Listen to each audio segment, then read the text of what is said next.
大家好，我叫妹妹，我係家姐，我同妹妹今日嚟到綠在啟業，想拎啲膠樽嚟回收。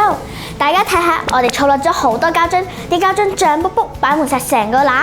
係喎，咁如果我哋就咁將啲膠樽放入個回收箱，咁咪會好快爆滿咯。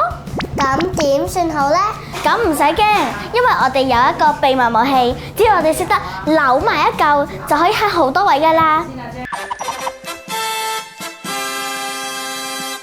第一步，膠樽要洗乾淨同埋清空。第二步，打開個樽蓋，然之後用力扭，然之後閂翻好個樽蓋。之後第三步，放入個回收箱就搞掂噶啦。原來咁多個膠樽扭實咗之後變到咁細，慳咗一半位啊！係啊，咁回收車就可以載多啲膠樽，唔使行咁多次。當每個人都咁做，就慳位又環保。